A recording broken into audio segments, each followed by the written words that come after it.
Le projet le plus fou jamais imaginé par l'homme vole au-dessus de nous depuis plus de 20 ans. La Station spatiale internationale. Il n'y a rien de comparable dans l'histoire de l'humanité. De la taille d'un terrain de football, la Station spatiale est le plus grand objet artificiel jamais créé par l'homme. Elle tourne autour de nous à 28 000 km/h. C'est une construction unique en son genre, en permanence dans l'espace. Comment ingénieurs et astronautes sont-ils parvenus à assembler ce mécano de 400 tonnes? C'est l'ouvrage technologique le plus complexe que l'humanité ait jamais réalisé. La Station spatiale est le seul laboratoire scientifique en impesanteur. Un incroyable outil au service de l'humanité. C'est un grand succès, grâce à la collaboration de nombreux pays. Si aujourd'hui tous les regards sont tournés vers Mars, c'est grâce à l'ISS. C'est l'endroit qui nous permet d'envisager le futur. C'est un outil qui nous permet de voler plus loin, plus haut, plus vite. La station spatiale est vraiment la première étape d'un voyage lointain dans l'espace. L'espace est un milieu extrême et hostile. Alors les hommes ont dû faire preuve d'ingéniosité et relever d'immenses défis technologiques pour permettre aux astronautes d'y vivre presque comme sur Terre. Et à l'intérieur, c'est petit, c'est comme une cabine téléphonique, mais c'est assez cosy. Comment fonctionne la station? Comment la répare-t-on? Comment y respire-t-on? Et d'où tire-t-elle son énergie? Ici, tout est rempli avec des déchets. Il faut que je me fasse tout petit, il n'y a pas de place. Je vais essayer de vous montrer. Vous allez embarquer dans les coulisses de la Station spatiale internationale, guidés par ceux qui la connaissent le mieux, les astronautes.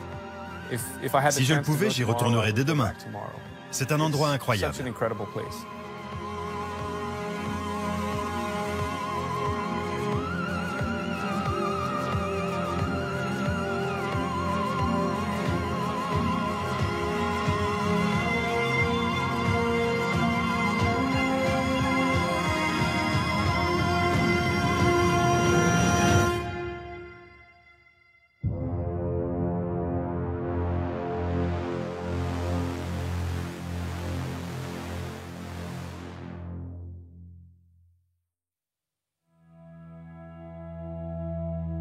Depuis toujours, les hommes ont rêvé de s'élever dans le ciel, de quitter la Terre et de découvrir de nouveaux horizons.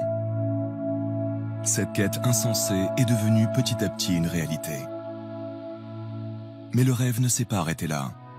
Et pour aller encore plus loin, ils ont construit juste au-dessus de nos têtes, à 400 km, la Station spatiale internationale. Un monstre d'acier de 108 mètres de long, sur 73 de large. Il aura fallu le savoir-faire des agences spatiales américaines, russes, européennes, canadiennes et japonaises pour réussir à mettre en orbite cet incroyable laboratoire scientifique. Véritable jeu de construction, chacune des pièces fut imaginée et construite sur Terre, puis transportée dans l'espace. 10 années furent nécessaires pour assembler la station. Un défi qui dépasse les frontières. Depuis presque 20 ans, 200 hommes et femmes originaires de tout pays se sont relayés avec passion pour vivre et travailler à bord de la station spatiale. À force, la station est devenue notre enfant chéri. C'est notre jouet préféré dont on ne se lasse pas. C'est notre maison, notre lieu de travail.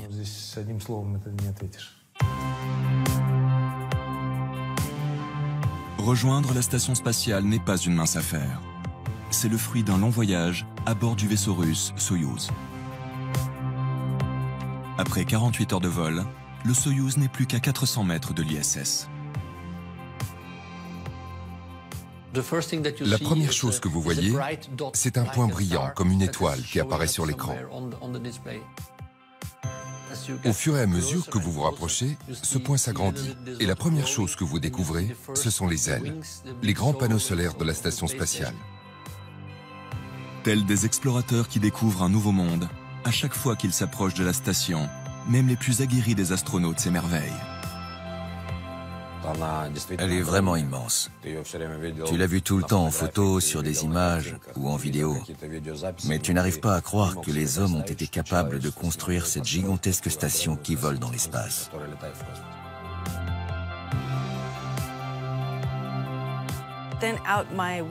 À travers le hublot, je pouvais voir des panneaux solaires, des radiateurs thermiques et des morceaux de la station qui dépassaient dans le passage étroit où nous arrivions. Et ils se rapprochaient de plus en plus de ma fenêtre. Et à bord du Soyouz, je me sentais comme happée par la station. Je me suis amarré déjà 3 fois à la station. Et à chaque fois, mes sentiments étaient les mêmes. L'admiration. L'admiration pour les dimensions de cette station, qui est vraiment gigantesque. Tout a l'air faux. Tout ce que vous voyez vous semble étrange, presque extraterrestre. Car d'un côté, c'est extrêmement lumineux et brillant, presque éblouissant. Et sur l'autre face, à l'ombre, c'est complètement noir. Range is 3. The roll has stabilized. There is no roll now. There is no roll deviation. We're approaching really nicely.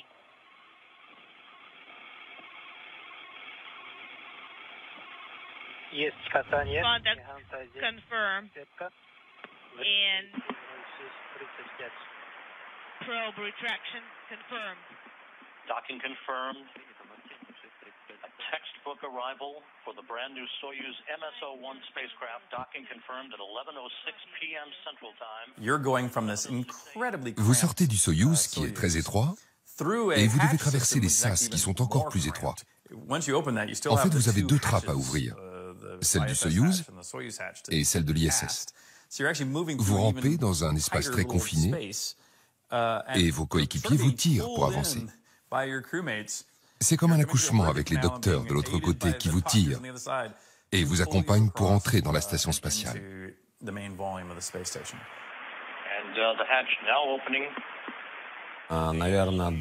Et quand tu quittes ton petit vaisseau et que tu rentres dans cette grande station, tu es saisi par l'émotion.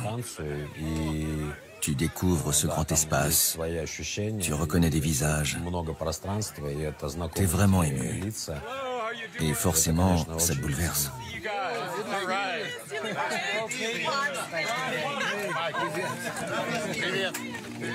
Le volume total de la Station spatiale internationale est comparable à celui d'une maison de 5 pièces et conçu pour abriter 7 astronautes. Chacun d'entre eux y séjourne en moyenne 6 mois. Dès leurs premiers instants à bord, et malgré leurs années d'entraînement, ces nouveaux arrivants sont souvent déconcertés, car ils vont devoir apprendre à vivre en impesanteur, où il n'y a ni haut ni bas. Vous êtes en 3 dimensions et vous utilisez un module qui est en haut, à droite, à gauche, en bas, en avant, en arrière. C'est un petit peu compliqué de recréer ce référentiel au tout début. Ton cerveau renvoie parfois une image complètement différente de la réalité, parce que le liquide de l'oreille interne lui envoie un message erroné. Tu regardes un tunnel vers le bas, et c'est comme si tu regardais un immeuble vers le haut. Vous voyez ce que je veux dire? J'ai tourné à droite vers le module de service, et tout à coup, je me suis arrêté. Parce que je ne reconnaissais pas l'endroit où j'étais. Et je me suis dit, je ne peux pas croire que je suis déjà perdu à bord de la Station spatiale internationale. J'ai passé tellement d'heures dans les maquettes d'entraînement. Heureusement, un astronaute plus expérimenté a vu que j'avais l'air perdu. Il m'a dit, c'est parce que tu as les pieds au plafond. À partir du moment où je me suis retourné, les pieds vers le sol, tout est rentré dans l'ordre et j'ai compris où j'étais. Les astronautes se repèrent grâce à un système de marquage qui leur indique le haut du bas. L'absence de gravité leur offre aussi un environnement de travail à 360 degrés. La plupart des modules que vous voyez ont 4 faces sur lesquelles nous pouvons travailler. Que ce soit un mur, un plancher, un autre mur et le plafond. La seule chose que j'ai à faire, c'est me tourner et les références changent.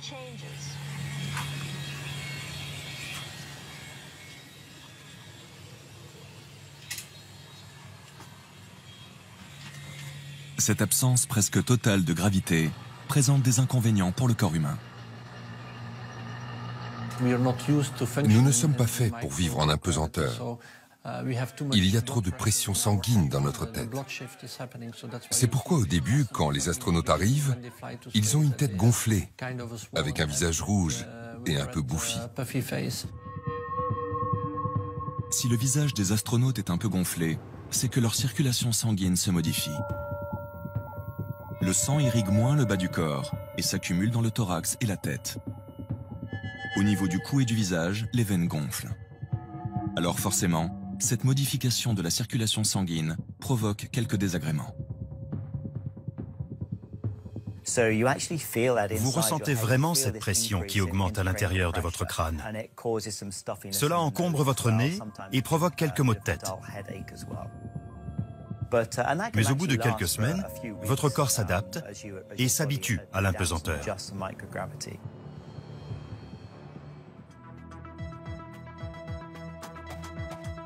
L'ISS est bien plus qu'une simple maison en orbite terrestre. C'est avant tout un exceptionnel laboratoire scientifique permanent dans l'espace. Depuis 20 ans, les astronautes y ont effectué plus de 1700 expériences. Le Japon, les États-Unis et l'Europe ont fourni chacun un laboratoire. Kibo, Destiny et Columbus. L'absence quasi totale de gravité et le vide presque absolu à l'extérieur de la station est un environnement impossible à reproduire sur Terre. Ces deux propriétés offrent des conditions idéales de recherche et l'opportunité de recourir à des processus de chimie et de physique tout à fait uniques. C'est une recherche qui peut être très fondamentale, avec des questions essentielles, en quoi la gravité intervient sur des modifications métaboliques, sur de la combustion, sur des alliages, sur de la physique des fluides. Donc avec des questionnements sur lesquels on ne peut pas trouver les réponses au sol, parce qu'on ne peut pas s'abstraire de la gravité. Dans ce laboratoire spatial permanent, les travaux de recherche embrassent plusieurs domaines, tels que les sciences de la vie, les matériaux, l'observation de la Terre et l'astronomie.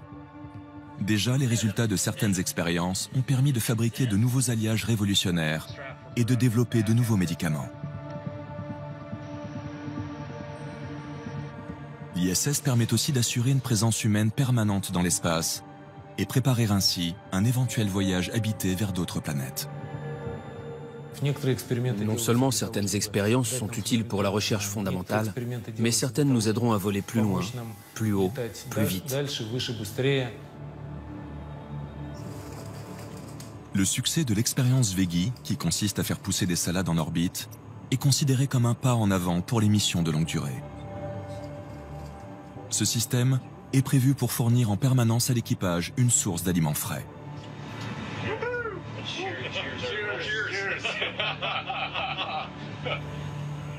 À bord de la station spatiale, les expériences concernent aussi la robotique.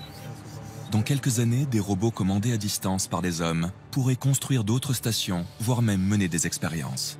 Une étape de plus dans la préparation pour Mars. La chose importante avec ce joystick, c'est que je pouvais sentir les forces exercées par le robot. C'est la première étape vers le développement d'un exosquelette. C'est un bras robotique que vous portez. Et quand vous bougez le bras, le robot suit exactement le mouvement que vous faites. Mais en même temps, il vous renvoie la sensation de force qu'il exerce. Donc, vous pouvez mieux le contrôler. À l'avenir, l'être humain devra lui aussi être capable de résister physiquement à de très longs voyages. À bord de l'ISS, pour mieux appréhender le futur, le corps humain est lui aussi soumis à des expériences. Nous sommes des cobayes là-haut. Nous participons à des expériences pour comprendre les effets sur notre corps, l'impesanteur, les radiations et les autres particularités de cet environnement unique. Ces 10 dernières années, on a constaté que la vision de 3/4 des astronautes effectuant de longs séjours dans l'espace s'altérait. Longtemps, les scientifiques ont cru que l'afflux du sang dans le crâne était le seul coupable des problèmes de vision des astronautes. Mais depuis peu, on sait que le liquide dans lequel baigne le cerveau et la moelle épinière pourrait lui aussi jouer un rôle dans ces troubles de la vision. Je ne suis pas sûr des raisons. Certaines théories avancent que c'est la pression intracrânienne qui provoque ces effets. Peut-être est-ce dû aussi au niveau élevé de CO2 présent dans l'atmosphère que nous respirons. Mais ce qui semble se passer, c'est un aplatissement de la rétine. Et cette compression provoque un changement de dioptrie de la vue et donc une myopie. Le vrai problème finalement est que l'être humain a une étonnante capacité d'adaptation. En l'état d'impesanteur, le corps des astronautes s'allonge et il peut gagner de 2 à 7 cm. Ce que je trouve de plus incroyable à propos de notre corps, c'est sa capacité à s'adapter à un nouvel environnement. Si nous devions vivre en permanence en impesanteur, alors vous verriez à quel point le corps humain est formidable. Les muscles du cœur se rétréciraient, la densité des muscles et notre masse musculaire se réduiraient. Et très rapidement, nous deviendrions des êtres parfaitement adaptés à la vie en impesanteur. Après 6 mois passés en orbite, c'est seulement de retour sur Terre que les astronautes se rendent véritablement compte de l'importance de l'attraction terrestre sur leur corps. Ça a été vraiment un choc. Après mon premier vol, j'ai senti à quel point mes bras étaient lourds. Vraiment, vraiment lourds. J'ai aussi senti mes intestins. C'est vrai, je ne sais pas comment vous l'expliquer, mais j'ai senti mes organes à l'intérieur de moi. Et je peux vous le dire, ça pèse lourd.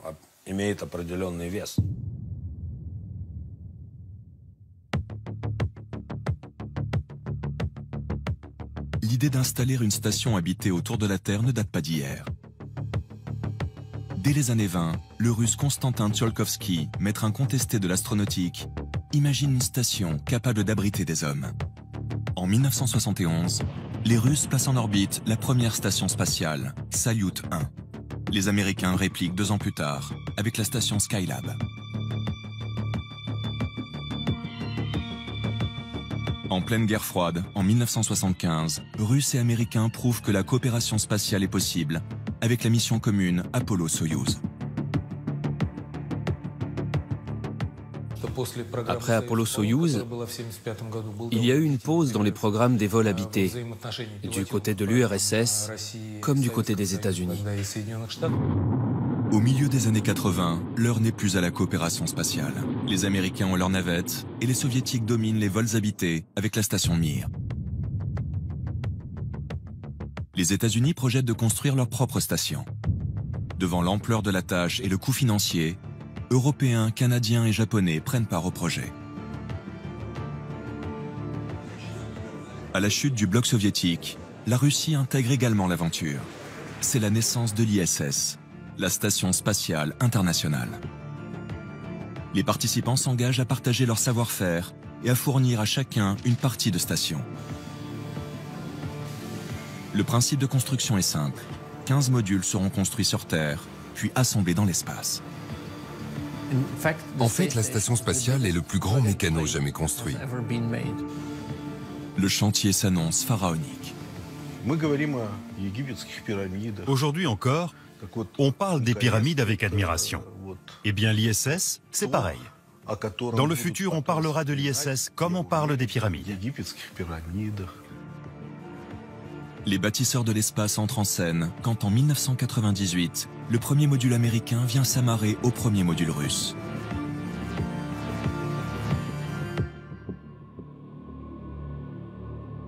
Durant 2 ans, les astronautes vont multiplier les missions pour construire la station et préparer l'arrivée des premiers habitants permanents.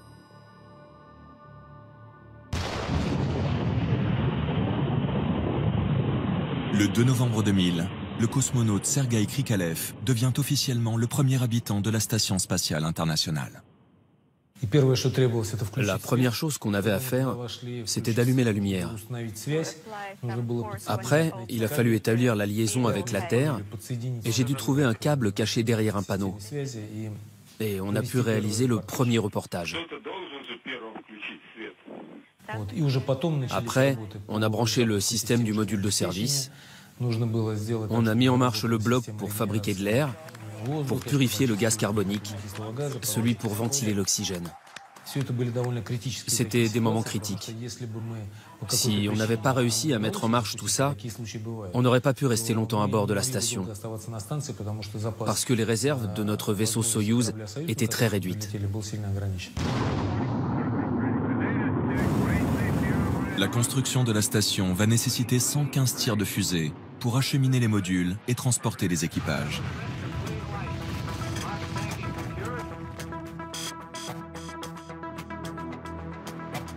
Le Canada apporte une pièce majeure, un bras robotique. Long de 17 mètres, il permet de déplacer les modules, les fournitures, le matériel et même les astronautes. Fruit de cette collaboration internationale, petit à petit l'ISS prend forme et se dessine dans le ciel. Nous avons conçu les missions de manière que si une pièce ne fonctionnait pas, nous pouvions la remettre dans la navette et la ramener sur Terre. Mais nous n'avons jamais eu à le faire. Tout fonctionnait là-haut, c'était incroyable. Surtout quand on considère que de nombreux composants de la station spatiale n'ont jamais été testés ensemble sur Terre et assemblés seulement sur papier. Il existait des plans, effectivement, et moi je suis assez surprise de voir qu'on est allé au bout de ce déploiement. Donc c'est une prouesse technologique absolument extraordinaire. La construction et l'exploitation de la Station spatiale internationale est le projet le plus onéreux jamais réalisé par l'homme. 150 milliards de $.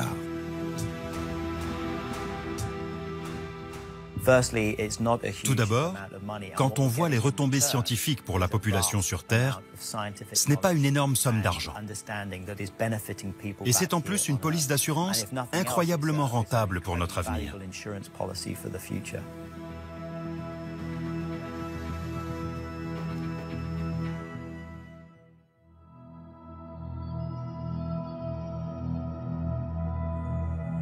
Aujourd'hui, depuis la Terre, on peut facilement observer ce gigantesque mécano qui brille intensément dans le ciel. Si elle est si brillante, c'est à cause de la taille de ces énormes panneaux solaires. Ils offrent une formidable surface réfléchissante pour ceux qui regardent la station depuis la Terre. Avec ces panneaux solaires, nous captons l'énergie du Soleil pour produire de l'électricité et recharger les batteries qui se déchargent quand nous sommes du côté nuit de la Terre. Entièrement déployés, chacun des panneaux mesure 73 mètres de long. Dirigés en permanence vers le Soleil et composés de plus de 32 000 cellules photovoltaïques, ils transforment l'énergie du Soleil en électricité. Les panneaux solaires sont articulés. Et pendant que nous tournons en orbite avec une inclinaison de 4 degrés par minute, ils s'inclinent aussi de 4 degrés par minute pour continuer à pointer vers le Soleil. Mais nous devons aussi régler ce qu'on appelle le mauvais angle. Donc les panneaux solaires doivent être aussi articulés comme ça, selon ce degré de liberté. Des ordinateurs traquent le Soleil et contrôlent la trajectoire des panneaux en fonction de sa position.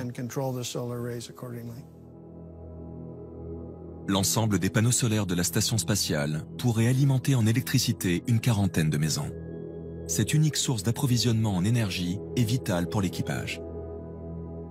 Il faudrait vraiment qu'un accident grave se produise pour que la station se retrouve sans électricité. Mais même si un jour ça arrive, nous avons des batteries indépendantes.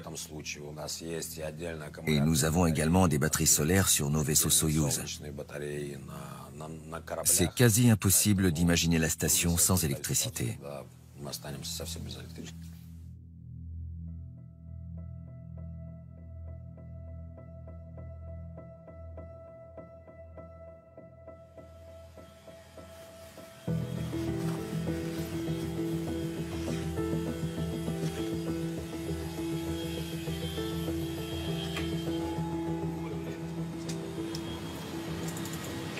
C'est ce qu'on appelle les crew quarters en anglais. Il y en a 4 ici. Et le mien, je vais vous montrer de quoi ça a l'air à l'intérieur. Il y a mon nom dessus. C'est comme ça qu'on le reconnaît. Et à l'intérieur, c'est petit, c'est comme une cabine téléphonique, mais c'est assez cosy. J'ai mon ordinateur pour envoyer des emails à ma famille, pour appeler aussi sur Skype avec un casque. J'ai un deuxième ordinateur, j'ai mon iPad, j'ai mon nécessaire de bureau. Ici, évidemment, on accroche tout au mur parce que c'est comme ça qu'on stocke nos choses en apesanteur. Regardez, il y a un sac de couchage ici, vraiment confortable.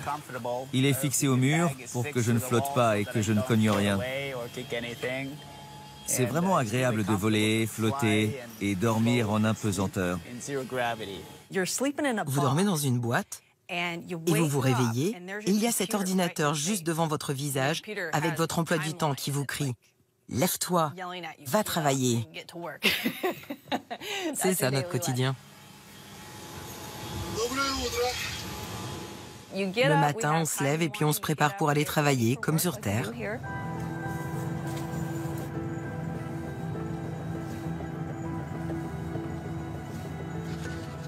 Tous les matins, vous vous lavez un peu et prenez votre petit déjeuner comme sur Terre. Habituellement, l'équipage se lève entre 6h et 6h30. À l'heure des repas, les astronautes mangent généralement des produits déshydratés, afin de faciliter le transport et réduire le volume de stockage des réserves de nourriture. Le sac à café est rempli d'eau chaude. Vous avez besoin d'une paille en plastique. Insérez la paille, enlevez le bouchon et buvez. La première chose, effectivement, après le réveil et le café avalé rapidement, voilà, c'est le contrôle des paramètres de la station et le premier rapport au sol pour dire où on en est, comment est la station. Et puis, recevoir du sol des instructions qui peuvent modifier un tout petit peu un planning qui est en général un planning préparé sur une semaine. Pour assurer le bon fonctionnement de la station spatiale, un système de communication efficace est nécessaire entre l'espace et le sol. À Houston, au siège de l'Agence spatiale américaine, les équipes disposent d'un contact quasi permanent avec les astronautes. Depuis le centre de contrôle, et grâce à la télémétrie, les ingénieurs interagissent sur les nombreuses structures opérationnelles de la station. Si vous souhaitez intervenir sur un paramètre, envoyer une commande sur une pompe ou un ventilateur, vous devez aller jusqu'à un ordinateur, naviguer dans de nombreux menus et activer la commande. Pour l'équipage, c'est pas facile, mais pour nous, c'est notre travail. L'ISS est vraiment contrôlé depuis le sol à partir de centres de commandement situés dans le monde entier. Nous avons des équipes en charge des différents systèmes, et pas seulement ici à Houston. Nous avons des équipes en Russie, en Allemagne, au Japon, des gens partout dans le monde qui travaillent pour un objectif commun.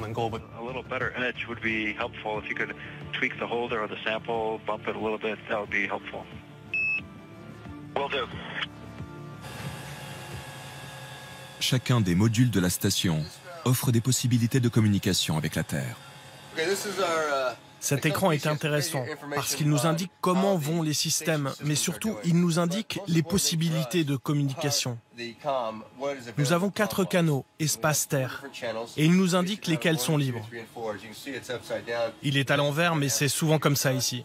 Nous devons être en lien constant avec le sol, parce que c'est eux qui ont toutes les informations dont nous avons besoin. Nous ne sommes que de glorieux techniciens. Le contrôle au sol s'occupe des communications vocales, mais aussi des commandes électroniques de la station spatiale, en utilisant des satellites placés en orbite élevée. La Station spatiale internationale envoie et réceptionne en continu des données via ses paraboles. À 36 000 km au-dessus d'elle, des satellites géostationnaires réceptionnent les informations pour les transmettre instantanément au sol. La communication est ainsi assurée en tout point du globe. La possibilité de communication est pratiquement de 100% du temps à bord, ce qui n'était pas le cas du tout il y a 15 ans, où on avait des petites périodes, je dirais, de 20 minutes de communication avec le sol à chaque orbite, et à peine. Aujourd'hui, il y a une qualité de communication, effectivement, à la fois dans l'environnement professionnel et dans l'environnement familial et amical, qui permet aussi de vivre avec beaucoup plus de sérénité. Désormais, grâce à ces moyens de communication, les astronautes partagent leurs impressions avec le reste du monde.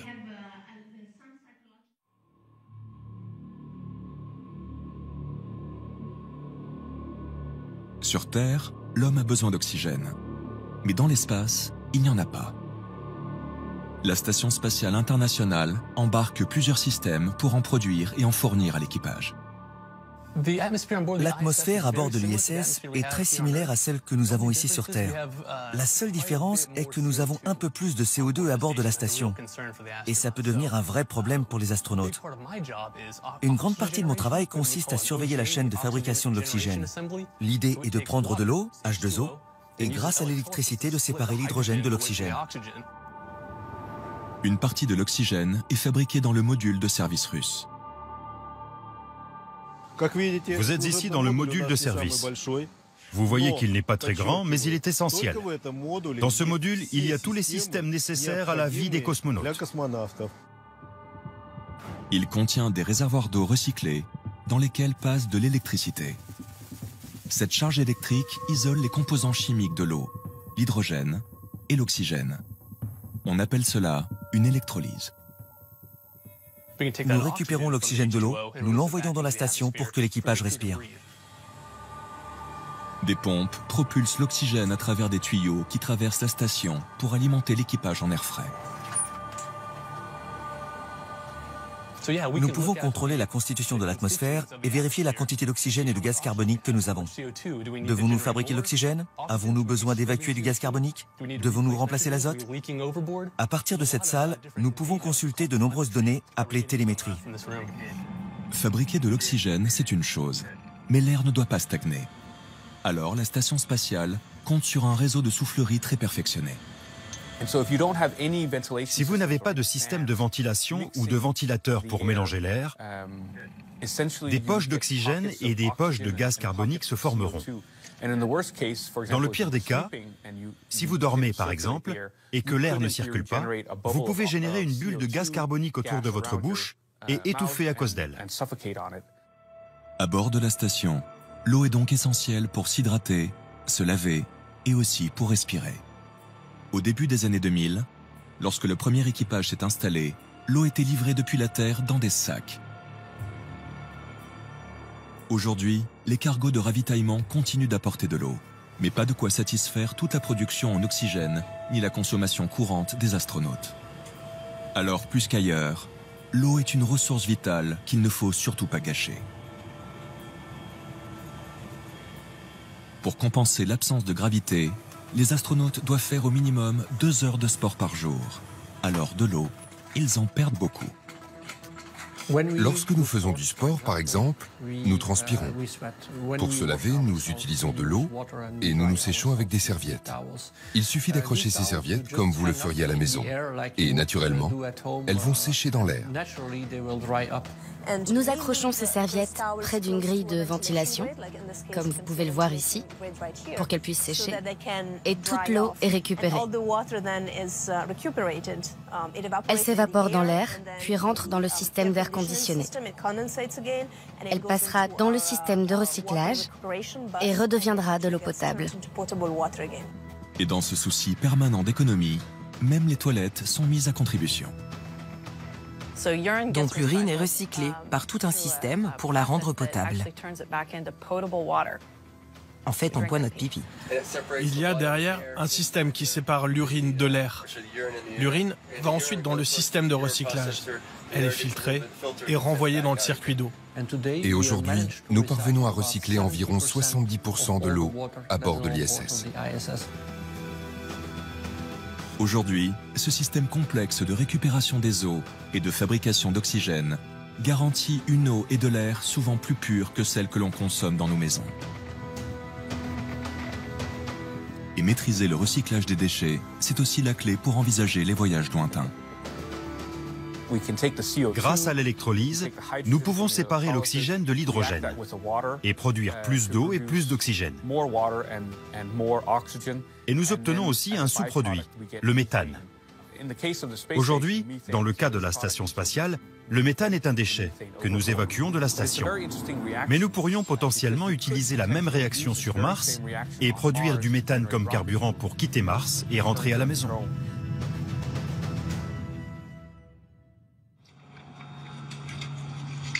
Je vais vous emmener voir l'endroit le plus cool de la station.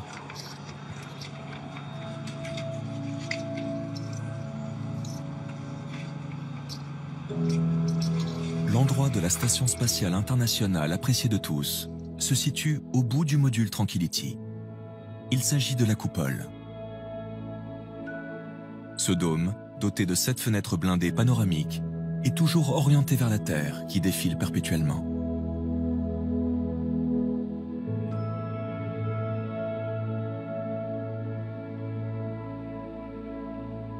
Lancée à 28 000 km/h, la Station spatiale internationale fait 16 fois le tour de la Terre par jour. Sa trajectoire couvre 85% de la surface du globe, offrant un poste d'observation idéal, propice aux découvertes scientifiques.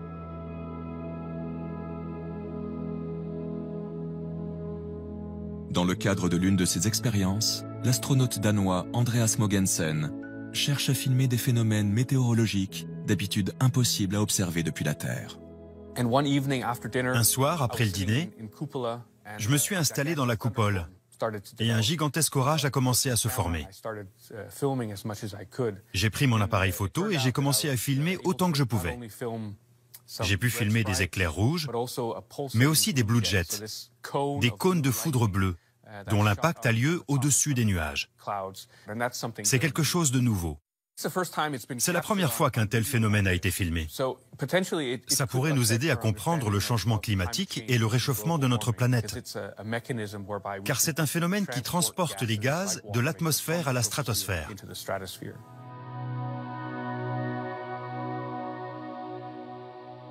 La coupole est également le lieu où les astronautes viennent profiter de leur rare temps libre.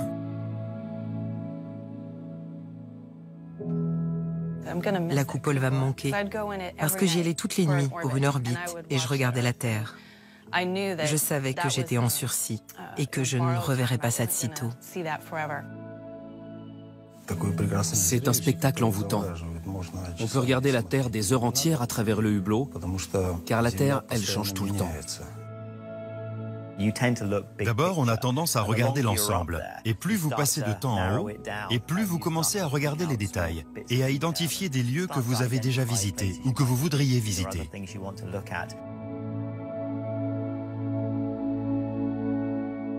Quand nous partirons vers d'autres planètes de notre système solaire, je pense qu'au moment où on ne verra plus la Terre dans le hublot, ce sera vraiment très stressant. Parce que nous, à bord de la station, dès qu'on a un moment de libre, on va toujours regarder la Terre. Dans l'espace, lorsqu'ils observent la Terre, les astronautes développent un symptôme bien à eux, l'overview effect, ou l'effet de vue d'ensemble. C'est une prise de conscience de la situation de la Terre dans l'espace. Et c'est vrai que le regard change par rapport à cette planète qui nous est si habituelle, si finie, je dirais, quand on la regarde du sol. La Terre, c'est un organisme unique. On ne voit pas les frontières des pays, mais on voit les frontières des malheurs. De là-haut, tu vois les catastrophes écologiques, les incendies. Et parfois, tu as l'impression que la Terre nous appelle et qu'elle nous dit « Aidez-moi ». C'était comme être dans un film. Travelling arrière de la caméra, mais avec un zoom avant. Avec un acteur, en l'occurrence la Terre, qui ne change pas de taille. Mais d'un coup, votre sens de la réalité s'effondre. Et j'ai eu une réaction physique à ce moment-là. Et là, j'ai compris. J'ai compris comme jamais auparavant.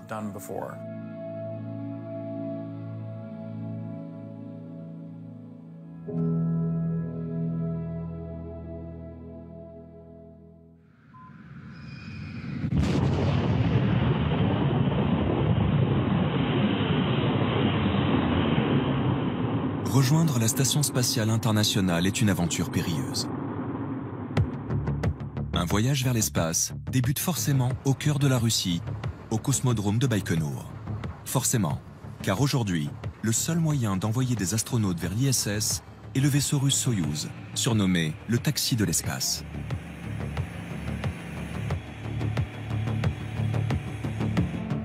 Le voyage vers l'ISS dure 48 heures.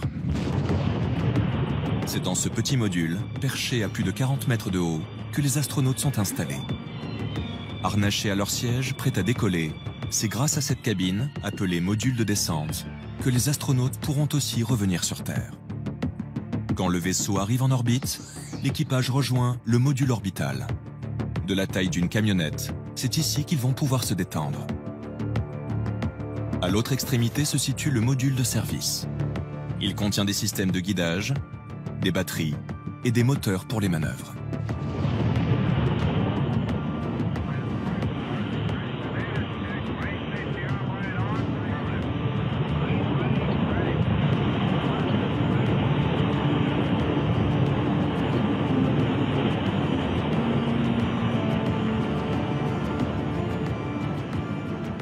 L'équipage doit régulièrement contrôler la trajectoire du vaisseau et éventuellement la réajuster. Le trajet compte une trentaine de tours de la Terre, le temps que Soyouz se cale sur la même orbite que l'ISS pour préparer l'amarrage.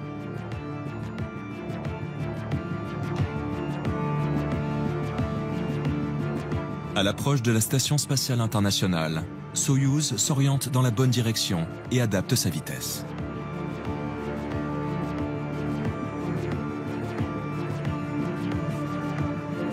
Bien qu'automatisée, cette phase d'approche est toujours délicate. À la moindre incertitude ou défaillance technique, le commandant doit être capable de reprendre la main pour assurer l'approche finale. Et c'est dès son premier vol que l'astronaute Timothy Peake a dû faire face à un incident qui aurait pu avoir des conséquences dramatiques. Tout se passait bien jusqu'à 17 mètres de la station. C'était très proche pour annuler un amarrage automatique. Nous avons subi une panne de propulseur. Yuri a dû prendre le contrôle du Soyouz et effectuer un amarrage manuel. C'était pas juste une question d'amarrage. La sécurité de la station en dépendait. ISS n'est pas une construction uniforme. Elle comporte de nombreux éléments saillants. Une collision serait fatale. Pas seulement pour l'équipage de Soyouz, mais aussi pour la station spatiale et les astronautes à son bord. Le pilotage humain dans l'espace est beaucoup plus compliqué que le pilotage sur Terre, car il y a 6 degrés de liberté. Sur Terre, quand on conduit sa voiture, on a 2 degrés de liberté. Tourner à gauche et à droite, freiner et accélérer. Et là-haut, dans l'espace, tu pilotes avec 6 degrés de liberté en même temps. Tu peux aller à gauche, à droite, en haut, en bas, tu pivotes, ce que tu veux. C'est un pilotage extrêmement complexe.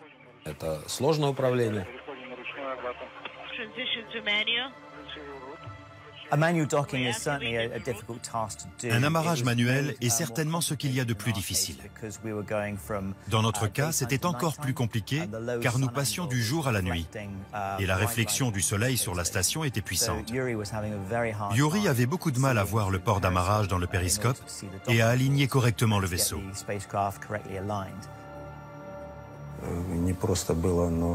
C'était très compliqué.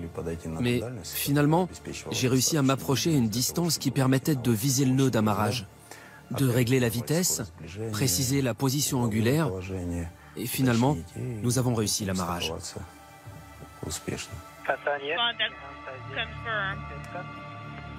Jusque-là, pendant ces manœuvres périlleuses, la station spatiale n'a jamais connu d'accident.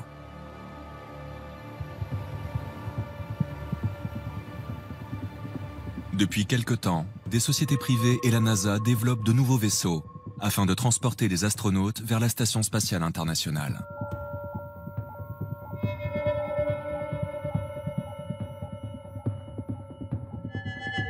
Les ouvriers de l'espace installent donc de nouveaux modules d'amarrage. One of the big steps, of course, was the removal of a large thermal cover by Rubens and Williams to expose the actual docking port to which the SpaceX Crew Dragon and the... La station possède à présent 8 ports d'amarrage.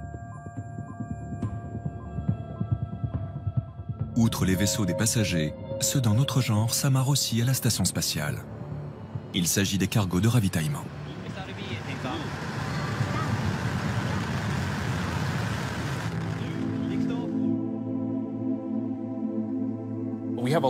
Nous avons de nombreux cargos de ravitaillement automatique envoyés vers la station spatiale.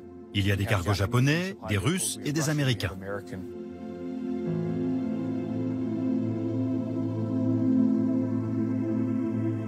Tous les 3 mois, ces cargos ravitaillent la station, en lui livrant de l'eau, quelques produits frais, des vêtements, des outils et des expériences.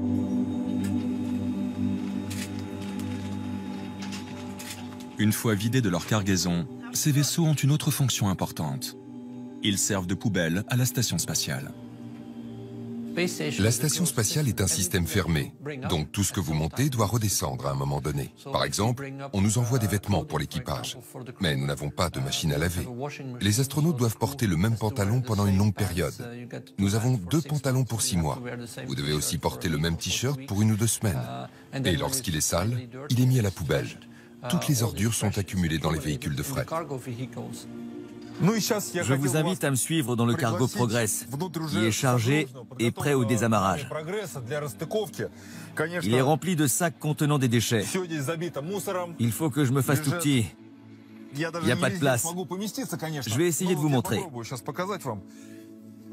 Tout est organisé symétriquement pour équilibrer le cargo. Les choses lourdes en face des choses lourdes.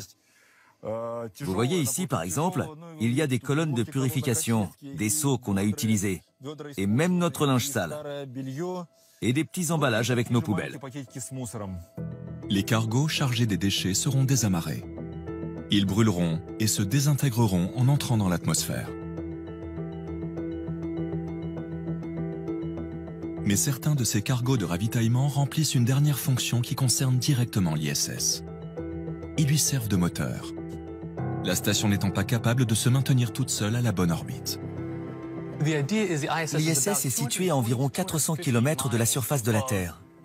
Vous pourriez penser qu'il n'y a pas d'air. Alors pourquoi devrions-nous changer sa vitesse? Elle devrait pouvoir rester en orbite pour toujours. Mais en fait, il y a une petite quantité d'air à l'altitude de l'ISS. Concrètement, vous avez ce gigantesque terrain de football avec une grande surface de contact qui brasse la petite quantité d'air présente dans cette atmosphère. Et au fur et à mesure, la station perd de l'altitude. C'est pour ça que l'ISS perd 2 km d'altitude par mois. Et sans manœuvre pour la repositionner, la station retomberait dans notre atmosphère. Tous les 6 mois, un cargo de ravitaillement est utilisé pour réajuster l'orbite de l'ISS. Le vaisseau déclenche ses moteurs et donne des impulsions pour remettre la station en mouvement et la déplacer à son altitude optimale. Cette même poussée est ressentie à l'intérieur de la station.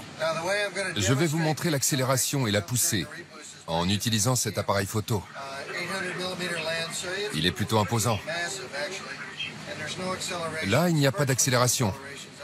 Et vous voyez que l'appareil photo flotte. Il ne bouge pas.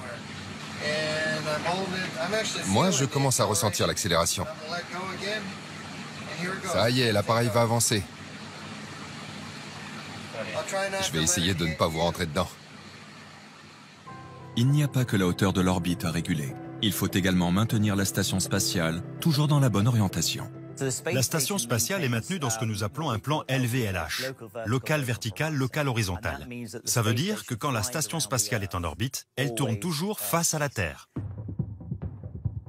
Le système d'orientation de la station repose sur 4 gyroscopes. Sans eux et lancé à 28 000 km/h, l'ISS tournerait sur elle-même sans fin. La vie à l'intérieur y serait tout simplement impossible. En impesanteur, si vous la touchez, elle va bouger dans tous les sens, comme tous les objets ici. Mais si je fais tourner cette toupie,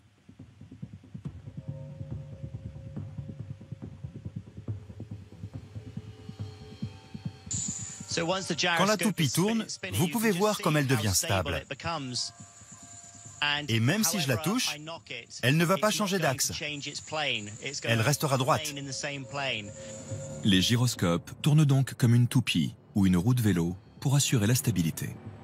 Mais on contrôle aussi l'axe de rotation des gyroscopes, ce qui permet à la station de s'incliner pour suivre la courbure de la Terre. En contrôlant l'orientation, nous avons un poste d'observation parfait de la Terre. Et c'est pour ça que la coupole est toujours orientée vers la Terre.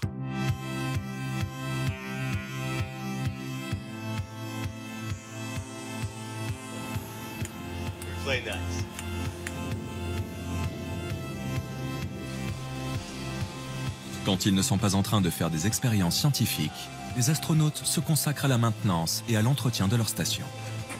Nous avons ici certainement l'équipement le plus important de la Station spatiale internationale. C'est l'aspirateur.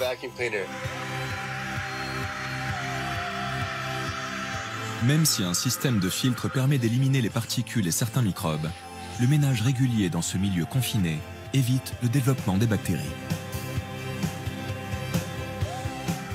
Il permet aussi de récupérer des pièces qui semblaient à jamais perdues.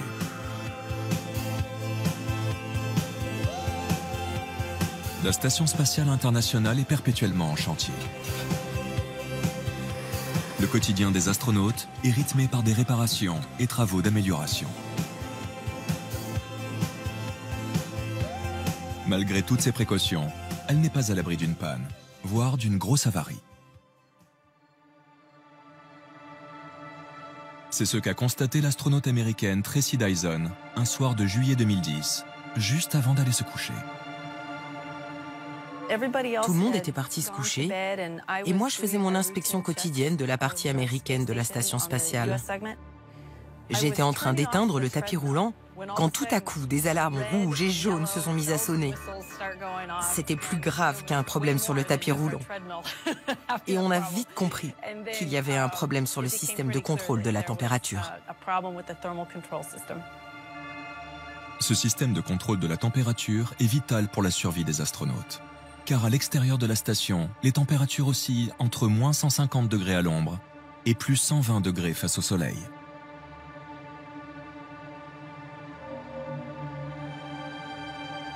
À bord de la station spatiale, les appareils électriques, et plus particulièrement les ordinateurs, génèrent une importante source de chaleur. Pour s'en débarrasser, l'ISS dispose d'un système de refroidissement. Des fluides froids parcourent toute la station. Il existe des boucles d'eau sur le segment américain. La poutre centrale et les panneaux solaires sont refroidis grâce à de l'ammoniac. Et la partie russe utilise une combinaison de produits chimiques. Nous savions que la situation pourrait devenir critique si nous perdions une autre pompe. Et si cela arrivait, on n'aurait plus qu'à rentrer à la maison. Au sol, comme dans la station, les équipes se rendent compte que la situation est critique. Pour remplacer la pompe d'ammoniac défectueuse, il faut sortir de la station et réparer de l'extérieur.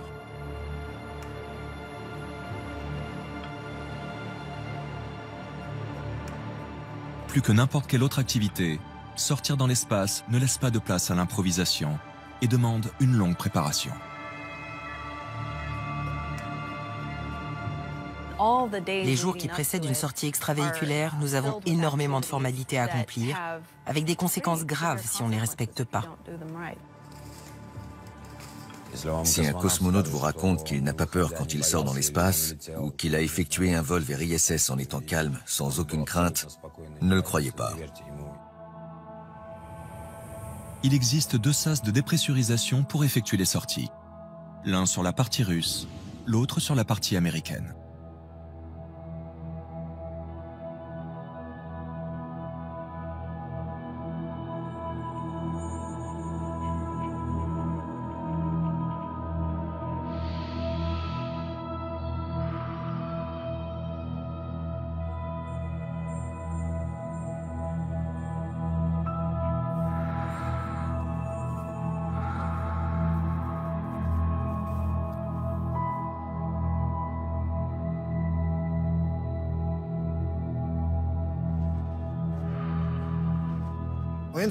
Le volume intérieur de la station spatiale est comparable à une maison de 5 pièces.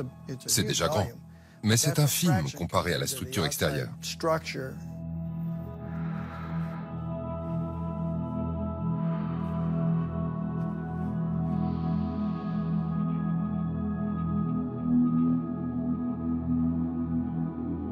L'homme est incapable de survivre dans le vide spatial. Il n'y a pas d'oxygène, le corps est exposé à des températures extrêmes, aux micrométéorites et aux rayons cosmiques. Pour effectuer les réparations, les astronautes portent donc un équipement de très haute technologie. La combinaison spatiale est un matériel technologique d'une extraordinaire complexité. C'est une mini-station spatiale qui doit vous garder en vie. La survie des astronautes a un prix, car une telle combinaison coûte 15 millions de dollars. Elle se compose d'un casque-bulle recouvert de filtres. Il protège les yeux de l'astronaute des rayons du soleil qui pourraient l'aveugler instantanément. De puissantes lampes servent à se repérer dans la nuit et une caméra transmet les images au sol. Un petit tuyau tout près de la bouche délivre de l'eau à l'astronaute durant sa sortie. Écouteurs et microphones permettent de communiquer avec le sol et l'équipage resté à bord de l'ISS. Sur le plastron, les molettes contrôlent l'arrivée d'oxygène et la température. Sous sa combinaison spatiale, l'astronaute porte un vêtement traversé de tubes en plastique dans lesquels de l'eau fraîche circule pour réguler la température. Dans son sac à dos, une réserve d'oxygène et d'eau et des batteries lui assurent une autonomie totale jusqu'à 8 heures d'affilée. En raison de l'absence de gravité, l'astronaute ne subit pas les 130 kg d'équipement. Être capable de se mouvoir avec un tel scaphandre nécessite une condition physique exceptionnelle. À l'extérieur, vous effectuez 90% de vos activités avec vos bras et vos mains. Mais parce que c'est une combinaison pressurisée, cela nécessite des efforts considérables pour bouger vos doigts dans ces gants si rigides. Un tel exercice requiert une concentration de tous les instants. Ici plus qu'ailleurs, l'erreur est inenvisageable. C'est l'une des choses les plus difficiles que nous faisons dans l'espace. Ce n'est pas seulement dur physiquement, mais cela requiert aussi un mental d'acier. Parce que non seulement vous luttez contre la rigidité de votre combinaison à chaque geste que vous faites, mais vous devez aussi rester concentré tout le temps. Une sortie extravéhiculaire dure entre 6 et 8 heures et vous restez dans votre combinaison spatiale sans aucune interruption.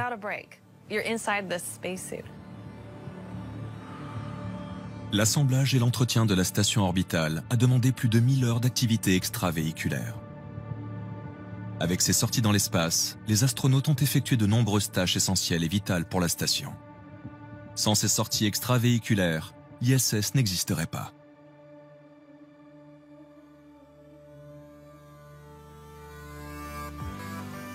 À 400 km au-dessus de la Terre et à l'extérieur de la station, Tracy Dyson et Doug Willock s'activent à retirer la pompe défaillante pour la remplacer avec l'une des 4 de rechange dont dispose le complexe. C'est comme un réfrigérateur, c'est vraiment grand. Heureusement, nous avons utilisé le bras robotique. Doug Willock était attaché sur le bras tout au bout. Et moi, j'étais en soutien sur la poutre pour l'aider et le guider dans cette manœuvre. Au total, 4 sorties extravéhiculaires, soit 29 heures, furent nécessaires à ces plombiers de l'extrême pour réparer avec succès le système de chauffage. L'équipe au sol a pu remettre en route le système de contrôle thermique. Et finalement, nous avons sauvé la station spatiale. Que voulez-vous de plus? Outre les pannes techniques, la Station spatiale internationale et ses habitants sont menacés par d'autres dangers. Richard Garriott fait partie de ces astronautes non professionnels qui ont pu voyager à bord de l'ISS. Il se souvient de ces nombreuses alarmes qui rythmaient son quotidien. Parce qu'un petit problème peut rapidement devenir un gros problème, c'est important d'avoir des alarmes pour signaler les petits problèmes et être certain de pouvoir les régler avant qu'ils ne deviennent de gros problèmes. À bord de la station spatiale, le premier des dangers est le feu. Au cours de leur formation, les astronautes s'y préparent pour devenir de véritables pompiers. Sur Terre, s'il y a un feu dans votre maison, vous allez dehors et vous téléphonez aux pompiers. Ils arrivent et ils peuvent vous aider. Et vous avez la possibilité de quitter votre maison. Mais à bord d'ISS, il n'y a nulle part où aller. Donc vous devez combattre le feu et régler le problème. Autre souci des astronautes. À bord de la station, ils ne sont plus protégés par l'atmosphère de la Terre. Et les éruptions cosmiques émises par le Soleil sont susceptibles de provoquer des cancers et d'engendrer des mutations génétiques. La seule chose qui peut vous protéger des radiations, c'est la densité de matière. Aucune quantité de Kevlar ou d'un autre matériel anti-choc ne peut vous protéger d'un noyau atomique. C'est trop petit. Ça passe à travers tout.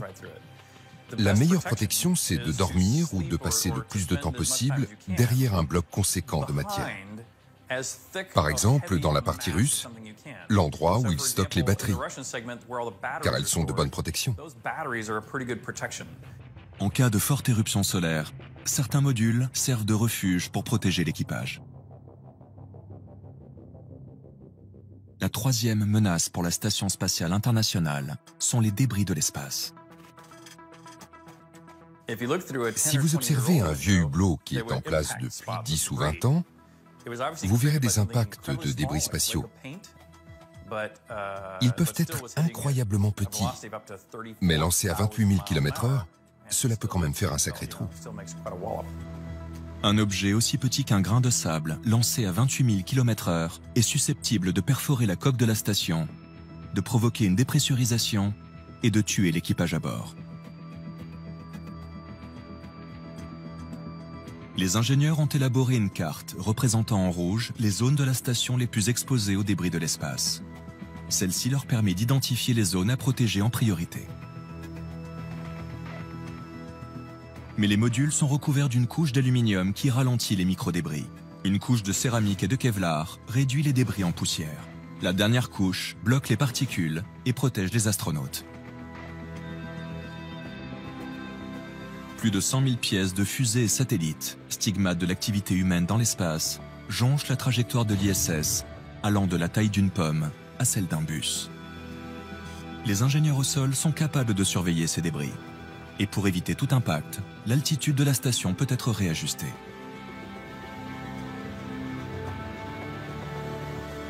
Si un débris ou une pluie de micrométéorites évite les radars de surveillance, les astronautes doivent fermer tous les sas, rejoindre en urgence leur Soyouz et attendre en espérant que les débris évitent la Station spatiale internationale. Si l'impact est trop violent, le Soyouz et son équipage rentreront sur Terre. Tu fais confiance à ton entraînement. Tout le monde est entraîné à gérer les manœuvres pour éviter les débris. Les gens pensent que ce qu'on fait ici, c'est fun, qu'on s'amuse avec l'espace. Mais c'est très réel. Les astronautes ne sont pas simplement des outils, mais ce sont des personnes et des amis que nous entraînons, qui sont nos collègues. Ces dangers, nous les prenons très au sérieux.